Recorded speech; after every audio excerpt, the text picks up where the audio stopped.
back to my channel. On this channel we are discussing manners of navigating through life challenges like a professional GPS by using modern etiquette, human behavior, cultural awareness advice, aim to make your everyday life so much easier and get you to that final destination of social and professional success. And talking about destinations, the winter holidays are slowly but surely and inevitably approaching. So I thought today we will address the top 5 situation Grinches that ruined Christmas. 1. Holidays are that opportunity for families to come together in love and gratitude and tasty home-cooked dishes and wonderful gift sharing. And while that is wonderful, for most of us it comes with a side dish of the nerve-wracking Q&A session that feels like you've been outed as a spy, put under the spotlight by the enemy army. If you are single, then why are you still single? If you are in a couple, then when are you getting married? If you are married, then when are you getting pregnant? Let's face it, nobody ordered ever in history a Christmas dish with a side of fertility questions, financial debates, health issues, career interview, or intense political or religious or sports debates. But yet, here we are.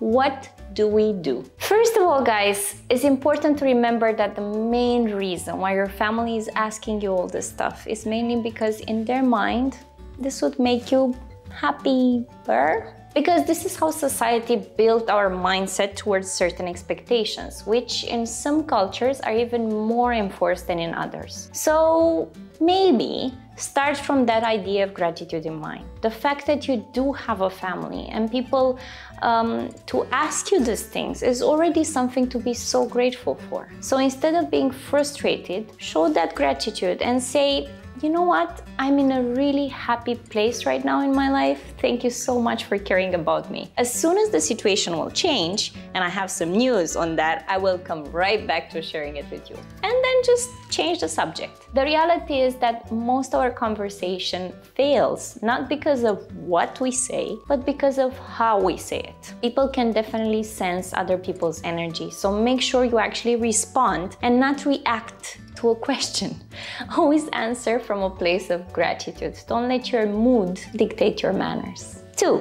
People asking you to come over, but no need to bring anything. We have all heard that before. Even if you know you should actually bring something and sit and wonder if others would, and you are the only one who won't, and you will feel bad. If you do, how much should you bring and for whom? Should you bring for the entire family? What if there are people there that you don't really know? What would these people like? Because you don't even know them that well. Should you just get something for the wife or something for the children or something for the entire family? But then again, they said don't bring anything.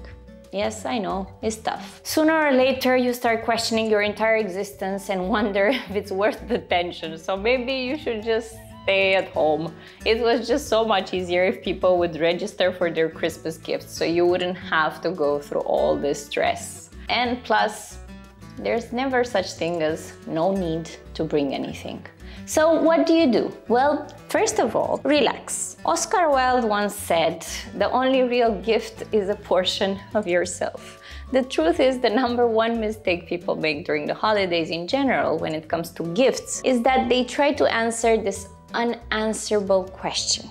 What would this person like? Well, unless they specifically tell you, or you hint, or they hinted this to yourself, or it's yourself that you're buying the gifts for, you really got nothing. So spare yourself this eternal dilemma. The real question should start with you. Sharing a part of you with the other person. If you bring your favorite dessert from your home country, if you bring your favorite vintage childhood book with your favorite stories when you were growing up, an album of the last year that you spent together with these people, of the moments you cherish. This is what actually bonds relationship together, is sharing a part of you to the other person. And worst comes to worst, if you reach there with no gift, no appropriate consideration, and others brought something, then offer your time.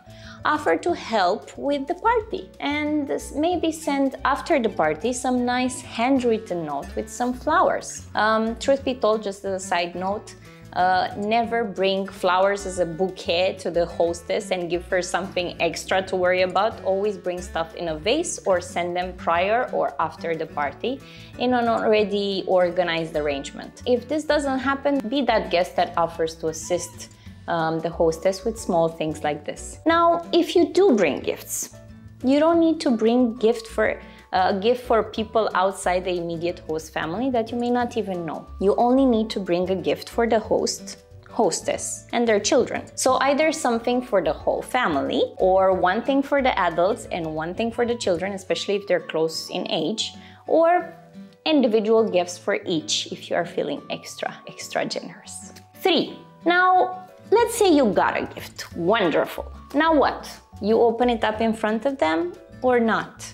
You thank them now or later when you actually open it up? You put it aside or hold it in your lap, not to offend, and just pile gifts on your lap like it's Burj Khalifa, if you got enough gifts, hopefully.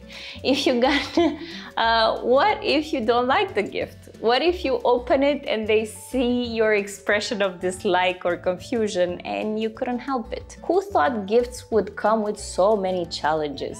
Can't people just drop their gifts on the chimney like good old Santa with no etiquette strings attached? So really, what do you do? First of all, keep in mind the culture of the person gifting you that specific item. In most European and American cultures, the idea is that you should open the gift in front of the gifter, as otherwise they would find it as you rather not appreciating the gift. Most Asian and Middle Eastern cultures, however, there is this idea of losing face when you expose a gift and showing the entire world what value the gift has or really what the person got you. So it's more appropriate to open it later and not make a big fuss around it in public. Ultimately, when in doubt, it's always better to smile, receive it with both hands. As you know, in certain cultures, left hand is seen as dirty and you just keep it safe. So receive it with both hands. And if the person looks at you with enthusiasm and big eyes, then ask, should I open it now? Or would you like me to open it now? And smile, they will definitely let you know. Now, when opening the gift, it's very important for you to already clear your mind of expectations and be one with the present moment. Of course, when you expect and imagine and fantasize, you might get disappointed. If you stay present in the moment with the present, then you will keep yourself grateful for the gift, whatever it is. The person went through the effort, no matter how big or small that is. Always cultivate in life a mindset of gratitude and see the positive in everything. So when you thank them, you don't have to be fake. You can say, thank you so much for this green bowl. It's actually my favorite color, and I think I could use something more lively in the kitchen. There has to be something nice to say about this item. A proper thank you is actually thanking for the actual item, state the item, and say for what you might use it. This is a true thank you, not just thanks for the gift. 4. You are a vegan on Christmas. You are the hostess and you have people with very particular tastes or dietary requirements. You went on a diet just before the holidays and now you don't want to ruin it even in the name of Jesus's birthday. So what do we do? So if you are the guest and you haven't been specifically asked, but you have a particular diet, then advise the hostess beforehand and advise her so for her not to be offended that you would love to bring some dishes. Not just for yourself, but for everyone to taste from. So don't just bring a little dish, enough for one portion and a half, because that would be rude. Also, don't just show up with a full catering box without advising the hostess. You are changing the entire menu and she needs to make room on the tables for your catered dishes. If you are a hostess, which is FYI the toughest job in the world, especially this time of the year, make sure you do check with your guests their dietary requirements and give yourself enough time in advance to put the menu together that you could potentially run by everyone. That is why the invitations are usually made approximately 3 weeks before Christmas. Now, depending on your list of more or less fussy and particular guests, be kind to yourself also. Perfection really doesn't exist in real life, and you generally can hardly please everyone. What you can do is bump some people on Santa's bad guest list. 5. You said you will be there, and now you are extra late or something came up and you have to leave early. Or worse, you got sick the night before and you just can't make it. Or, well, something better came up and you really want to go to the other place. Now, actually, you are the Grinch that might ruin Christmas, so what do you do? Now, if you are later than 10-15 minutes, as really you should be anyway, especially if the party is in someone's house. Don't show up at like on the dot. Let the host know as soon as possible. Ideally, send a live location on WhatsApp so they see your status if you are driving and can't tell how long it will take. So they can actually calculate in real time if they should start serving the food or wait for you. If you are sick, then advise as soon as possible and do not show up. Nobody wants a gift of sickness on these holidays. Send still a written thank you card, hopefully without the germs, as soon as possible, or at least a gratitude gift to the host for inviting you, even if you couldn't make it. If you have to leave early, then advise the host as soon as possible and let them know exactly the time you would be leaving and try to disrupt the party as little as possible.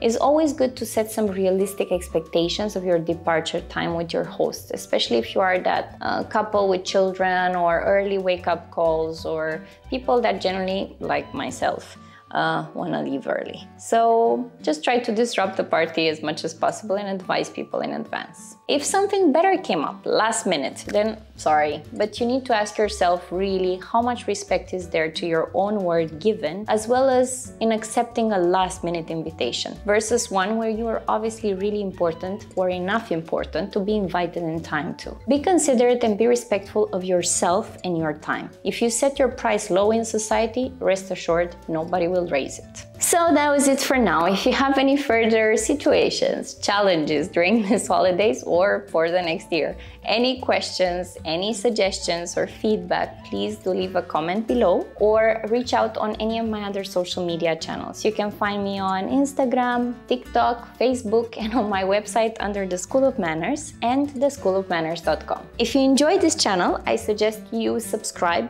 and press the notifications button because I'm very random in posting videos, as you can see, and full of surprises. But wouldn't want you to miss out on anything. My name is Andreea Stefanescu. Thank you so much for taking the time to watch this video. And don't forget, always be kind.